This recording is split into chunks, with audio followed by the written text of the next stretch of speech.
ವ್ಯಂಜನಗಳು ಒಟ್ಟು 34. ಈ 34 ವ್ಯಂಜನಾಕ್ಷರಗಳನ್ನು ನಾವು 2 ವಿಭಾಗ ಮಾಡ್ಕೊಳ್ತೀವಿ. ಒಂದು ವರ್ಗೀಯ ವ್ಯಂಜನ, ಮತ್ತೊಂದು ಅವರ್ಗೀಯ ವ್ಯಂಜನ. ವ್ಯಂಜನ ಅಂದ್ರೆ ಏನು ಅಂದ್ರೆ, ವ್ಯಂಜನ ಅಂತಂದ್ರೆ ಸ್ವರದ ಸಹಾಯದಿಂದ ಉಚ್ಚರಿಸಲ್ಪಡುವಂತಹ ಅಕ್ಷರಗಳನ್ನು ವ್ಯಂಜನಾಕ್ಷರಗಳು ಅಂತ ಕರಿತೀವಿ. ಇವು ಸ್ವತಂತ್ರವಾಗಿ ಉಚ್ಚರಿಸಲಿಕ್ಕೆ ಸಾಧ್ಯ ಇಲ್ಲ. ಆ ಕಾರಣದಿಂದ ಇವು ಸ್ವರಗಳ ಸಹಾಯದಿಂದಲೇ ಉಚ್ಚರಿಸಲ್ಪಡ್ತವೆ. ಈ ಸ್ವರಗಳ ಸಹಾಯದಿಂದಲೇ ಉಚ್ಚರಿಸಲ್ಪಡುವಂತಹ ಈ ವ್ಯಂಜನಾಕ್ಷರಗಳನ್ನು 2 ಗುಂಪು ಮಾಡಿದ್ದೀವಿ. ಒಂದು ವರ್ಗೀಯ ವ್ಯಂಜನ ಮತ್ತಿನ್ನೊಂದು ಅವರ್ಗೀಯ ವ್ಯಂಜನ. ವರ್ಗೀಯ ವ್ಯಂಜನ ಅಂದ್ರೆ ವರ್ಗ ಮಾಡಬಹುದಾದ, ವರ್ಗ ಅಂದ್ರೆ ಗುಂಪು ಅಂತ, ಗುಂಪು ಮಾಡಬಹುದಾದಂತಹ ಅಕ್ಷರಗಳನ್ನ ಒಂದು ಗುಂಪು ಮಾಡಿದ್ದೀವಿ. ಅವನ ವರ್ಗೀಯ ವ್ಯಂಜನಗಳಂತ ಕರಿತೀವಿ. ಇನ್ನೊಂದು ವರ್ಗ ಮಾಡಲಿಕ್ಕೆ ಸಾಧ್ಯ ಆಗದಲೇ ಇರುವಂತ ಒಂದು ಗುಂಪಿದೆ, ಅದನ್ನ ಅವರ್ಗೀಯ ವ್ಯಂಜನ ಅಂತ ಕರಿತೀವಿ. ಇಲ್ಲಿ ವರ್ಗ ಮಾಡಬೇಕಾದ್ರೆ ಯಾವ ಆಧಾರದ ಮೇಲೆ ವರ್ಗ ಮಾಡ್ತೀವಿ ಅಂತಂದ್ರೆ, ಈ ವ್ಯಂಜನಾಕ್ಷರಗಳು ಉತ್ಪನ್ನವಾಗುವಂತಹ ಧ್ವನಿಯಂಗಗಳ ತಾಣದ ಆಧಾರದ ಮೇಲೆ ಇವನ್ನ ಒಂದೊಂದು ಗುಂಪು ಮಾಡಿ ಅವುಗಳನ್ನ ವರ್ಗೀಯ ವ್ಯಂಜನಗಳು ಎಂಬುದಾಗಿ ಕರ್ಕೊಂಡಿದ್ದೀವಿ. ಇಲ್ಲಿ ವರ್ಗೀಯ ವ್ಯಂಜನಗಳು ಒಟ್ಟು 25.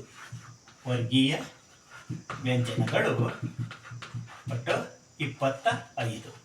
ಈ 25 ಅಕ್ಷರಗಳನ್ನ 5 ಗುಂಪು ಮಾಡ್ತೀವಿ. 5 ಅಕ್ಷರಗಳಿಗೆ ಒಂದೊಂದು ಗುಂಪು.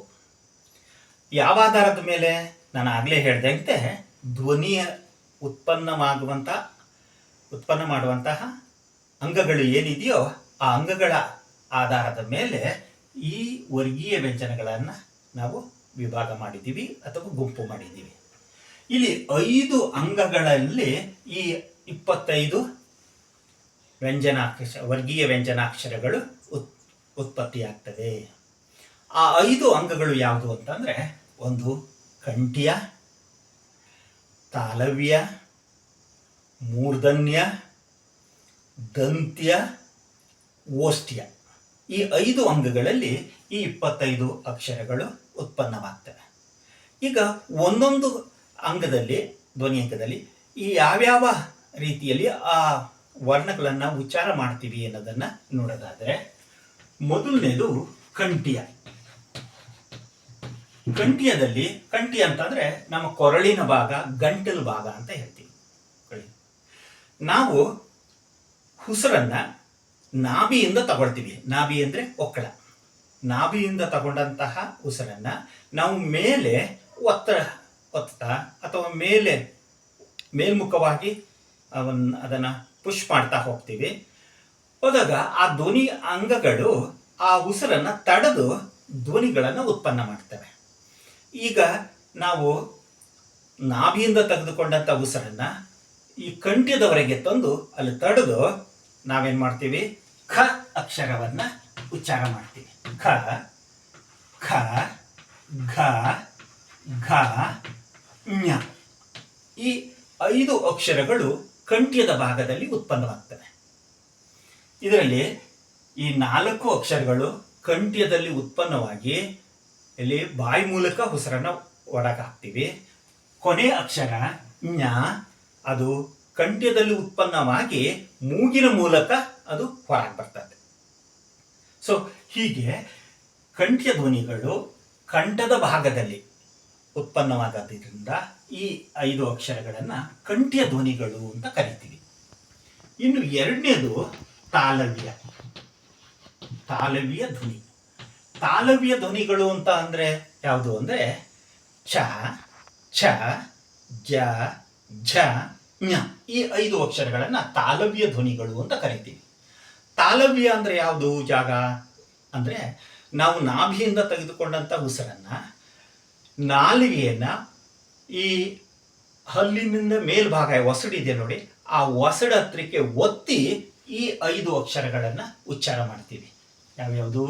ಛ, ಛ, ಝ, ಝ, ಞ. ಈ 5 ಅಕ್ಷರಗಳು. ಚ. ನಾಲಿಗೆಯನ್ನ ಹಲ್ಲಿನ ಮೇಲ್ಭಾಗಕ್ಕೆ ಒತ್ತೀವಿ. ಒತ್ತಿ ಚ ವರ್ಗದ ಅಥವಾ ಗುಂಪಿನ ಅಕ್ಷರಗಳನ್ನ ನಾವು ಉಚ್ಚಾರ ಮಾಡ್ತೀವಿ. ಇವುಗಳನ್ನ ತಾಲವ್ಯ ಧ್ವನಿಗಳು ಅಂತ ಕರಿತೀವಿ. ಇನ್ನು ಮೂರ್ಧನ್ಯ ಧ್ವನಿಗಳು. ಮೂರ್ಧನ್ಯ ಧ್ವನಿಗಳು ಅಂದ್ರೆ ಟವರ್ಗದ ಧ್ವನಿಗಳನ್ನ ನಾವು ಮೂರ್ಧನ್ಯ ಧ್ವನಿಗಳು ಅಂತ ಕರಿತೀವಿ. ಮೂರ್ಧನ್ಯ ಅಂಗ ಯಾವ್ದಪ್ಪ ಅಂತಂದ್ರೆ ನಾವು ಅಂಗ್ಳು ಅಂತ ಕರಿತೀವಲ್ಲ, ಈ ಹೊಸಡಿನ ಮೇಲ್ಭಾಗದಿಂದ ಅಂದ್ರೆ ನಾಲಿಗೆ ಮೇಲ್ಭಾಗವನ್ನು ನಾವು ಮೂರ್ಧನ್ಯ ಅಂತ ಕರಿತೀವಿ. ಅಂದ್ರೆ ನಾಭಿಯಿಂದ ತೆಗೆದುಕೊಂಡಂತ ಉಸಿರನ್ನ ನಾವು ನಾಲಿಗೆ ಮೂಲಕ ಆ ಅಂಗ್ಳ ಅಂದ್ರೆ ಹಾರ್ಡ್ ಆಗಿರುವಂತ ಗಟ್ಟಿಯಾಗಿರುವಂತಹ ಆ ಮೇಲ್ಭಾಗ ಅಂಗ್ಳು ಅಲ್ಲಿಗೆ ಒತ್ತಿ ನಾಲಿಗೆಯನ್ನು ಸುರುಳಿಯ ಆಕಾರದಲ್ಲಿ ತೆಗೆದುಕೊಂಡು ಹೋಗಿ ಉಸಿರನ್ನ ಬಿಡ್ತೀವಿ. ಆಗ ಉತ್ಪನ್ನವಾಗುವಂಥ ಧ್ವನಿಗಳನ್ನು ನಾವು ಮೂರ್ಧನ್ಯ ಧ್ವನಿಗಳು ಅಂತ ಕರಿತೀವಿ.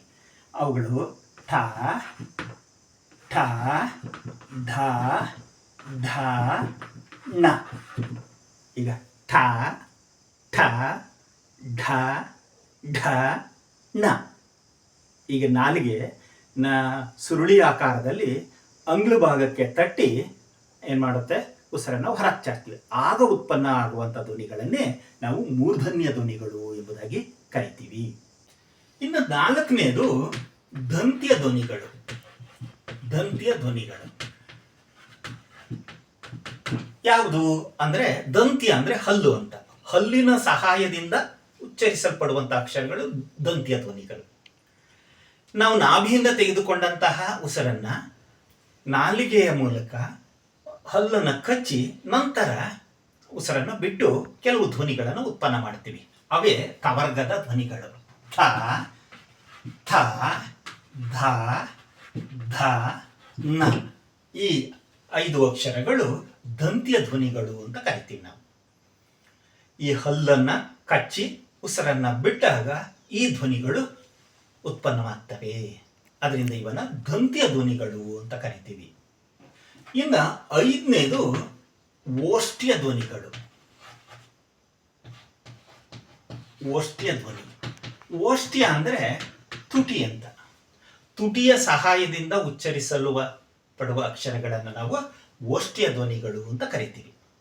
ಯಾವುದಪ್ಪ ಅಂದ್ರೆ ಫ, ಫ, ಬ, ಭ, ಮ.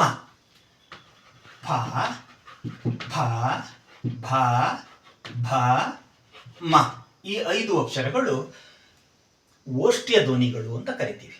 ಅಂದ್ರೆ ತುಟಿಯ ಸಹಾಯದಿಂದಲೇ ಇವು ಉಚ್ಚಾರವಾಗುವಂತಹ ಧ್ವನಿಗಳು. ಹೀಗೆ ನಾವು ನಾಭಿಯಿಂದ ತೆಗೆದುಕೊಂಡಂಥ ಉಸಿರನ್ನ ಈ ಕಂಠ್ಯ, ತಾಲವ್ಯ, ಮೂರ್ಧನ್ಯ, ದಂತ್ಯ, ಓಷ್ಠ್ಯ ಎಂಬ ಈ ಅಂಗಗಳ ಮೂಲಕ ಉಚ್ಚರಿಸಲ್ಪಡುವಂಥ ಅಕ್ಷರಗಳನ್ನು ನಾವು 5 ಗುಂಪುಗಳನ್ನಾಗಿ ಮಾಡಿ ವರ್ಗೀಯ ವ್ಯಂಜನಗಳು ಎಂಬಂತಹ ಹೆಸರಿನಿಂದ ಒಟ್ಟು 25 ವರ್ಗೀಯ ವ್ಯಂಜನಗಳನ್ನು ಗುರುತಿಸಿಕೊಂಡಿದ್ದೀವಿ.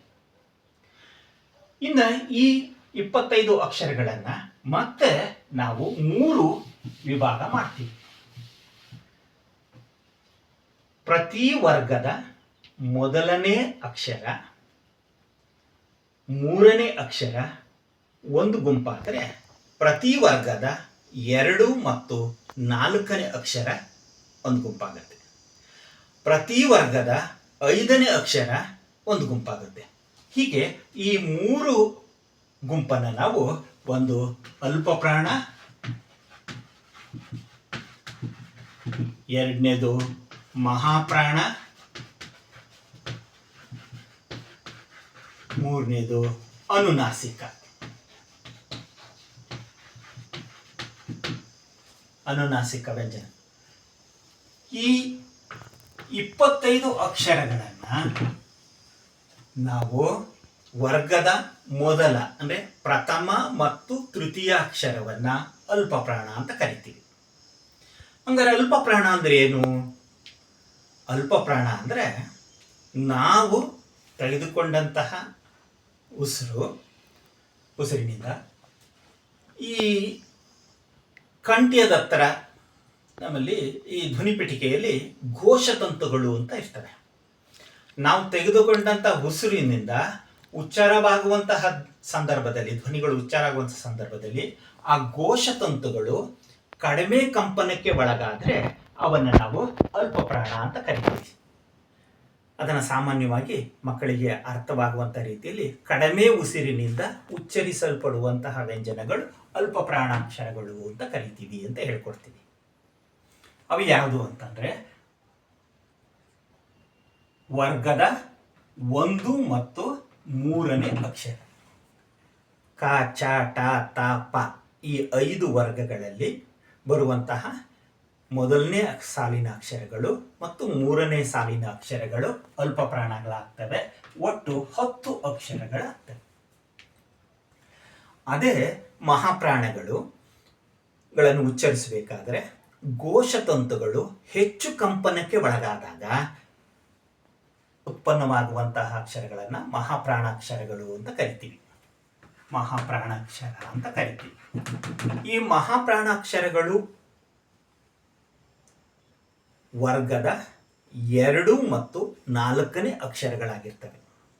ಕ, ಚ, ಟ, ತ, ಪ ಈ 5 ವರ್ಗದ 2ನೇ ಅಕ್ಷರ ಮತ್ತು 4ನೇ ಅಕ್ಷರವನ್ನು ಮಹಾಪ್ರಾಣಾಕ್ಷರ ಅಂತ ಗುರುತಿಸ್ತೀವಿ. ಇನ್ನು ಅನುನಾಸಿಕ. ನಾವು ಈ ವರ್ಗೀಯ ವ್ಯಂಜನಗಳನ್ನು ಉಚ್ಚರಿಸಬೇಕಾದ್ರೆ ನಾವು ಇಲ್ಲಿವರೆಗೆ 1 ರಿಂದ 4ನೇ ಅಕ್ಷರದವರೆಗೂ ಕೂಡ ಆ ಧ್ವನಿಗಳ ಹೊರಗೆ ಬಂದು ಬಾಯಿ ಮೂಲಕ ಹೊರಗೆ ಬಂದರೆ ಇವು ಮೂಗಿನ ಸಹಾಯದಿಂದ ಈ ಅಕ್ಷರಗಳು ಉತ್ಪನ್ನವಾಗ್ತವೆ. ಆದ್ದರಿಂದ ನಾಸಿಕ ಅಂದರೆ ಮೂಗು. ಮೂಗನ್ನು ಅನುಸರಿಸಿ ಉತ್ಪನ್ನವಾಗುವಂತಹ ಅಕ್ಷರಗಳನ್ನು ನಾವು ಅನುನಾಸಿಕಗಳು ಅಂತ ಕರಿತೀವಿ. ಅಂದರೆ ವರ್ಗದ ಪಂಚಮಾಕ್ಷರ ಅಂದರೆ ವರ್ಗದ 5ನೇ ಅಕ್ಷರವನ್ನು ಅನುನಾಸಿಕ ಅಂತ ಕರಿತೀವಿ. ಅದರಲ್ಲಿ ಕ, ಚ, ಟ, ತ, ಪ ಆ 5 ವರ್ಗದಲ್ಲಿರುವಂತಹ ಞ, ಞ, ನ, ನ, ಮ ಈ 5 ಅಕ್ಷರಗಳು ಅನುನಾಸಿಕ ಅಕ್ಷರಗಳಾಗಿವೆ. ಹೀಗೆ ಒಟ್ಟು ಅಲ್ಪ ಪ್ರಾಣಗಳು 10, ಮಹಾಪ್ರಾಣಾಕ್ಷರಗಳು 10, ಅನುನಾಸಿಕಗಳು 5. ಅಲ್ಲಿಗೆ ಒಟ್ಟು 25 ವರ್ಗೀಯ ವ್ಯಂಜನಗಳಿವೆ. ಇನ್ನು ಅವರ್ಗೀಯ ವ್ಯಂಜನ. ಅವರ್ಗೀಯ ವ್ಯಂಜನಗಳಲ್ಲಿ ಯಾ ಇಂದ ಲಾವರೆಗೆ ಬರುವಂಥ ಅಕ್ಷರಗಳನ್ನು ಅವರ್ಗೀಯ ವ್ಯಂಜನಗಳ ಗುಂಪಿಗೆ ಸೇರಿಸ್ತೀವಿ. ಯಾಕೆಂತಂದರೆ ಈ 9 ಅಕ್ಷರಗಳು ಕೂಡ ಭಿನ್ನ ಭಿನ್ನವಾದಂತಹ ಧ್ವನಿಯಂಗಗಳಲ್ಲಿ ಉತ್ಪನ್ನವಾಗ್ತವೆ. ಆದ್ದರಿಂದ ಇವುಗಳೆಲ್ಲವನ್ನೂ ಕೂಡ ಬೇರೆ ಬೇರೆ ಇಡದಲ್ಲೇ ಇವುಗಳನ್ನು ಒಟ್ಟಿಗೆ ಒಂದೇ ಗುಂಪಾಗಿ ಭಿನ್ನ ಭಿನ್ನವಾದ ಅಂಗಗಳ ಅಲ್ಲಿ ಉತ್ಪನ್ನವಾಗುವಂತಹ ಈ ಅವರ್ಗೀಯ ವ್ಯಂಜನಗಳನ್ನು ಒಂದು ಗುಂಪು ಮಾಡ್ತೀವಿ. ಅವನ್ನು ನಾವು ಯಾ ಇಂದ ಲಾವರೆಗೆ ಬರುವಂತಹ ಅಕ್ಷರಗಳೆಲ್ಲ ಒಟ್ಟು 9 ಅಕ್ಷರಗಳನ್ನು ಅವರ್ಗೀಯ ವ್ಯಂಜನಗಳು ಎಂಬುದಾಗಿ ಕರೀತೀವಿ. ಮಕ್ಕಳೇ, ನಾವು ಇಲ್ಲಿವರೆಗೆ ವರ್ಣಮಾಲೆ, ವರ್ಣ ಅಂದ್ರೇನು, ವರ್ಣಮಾಲೆಯಲ್ಲಿರುವಂತಹ 49 ಅಕ್ಷರಗಳನ್ನು ಹೇಗೆ ನಾವು 3 ಗುಂಪು ಮಾಡ್ಕೊಂಡಿದ್ದೀವಿ, ಸ್ವರಗಳು 13, ಯೋಗವಾಹಗಳು 2, ವ್ಯಂಜನಗಳು 34. ಈ ವ್ಯಂಜನಗಳು, ಸ್ವರಗಳು, ಯೋಗವಾಹಗಳನ್ನು ಹೇಗೆ ನಾವು ಉಚ್ಚಾರಣೆ ಮಾಡ್ತೀವಿ ಎಂಬ ವಿಚಾರವನ್ನು ನಾವು ಇಲ್ಲಿವರೆಗೆ ತಿಳ್ಕೊಂಡಿದ್ದೀವಿ. ಮುಂದಿನ ವಿಡಿಯೋದಲ್ಲಿ ನಾವು ಮತ್ತೆ ಭೇಟಿಯಾಗೋಣ. ನಮಸ್ಕಾರ.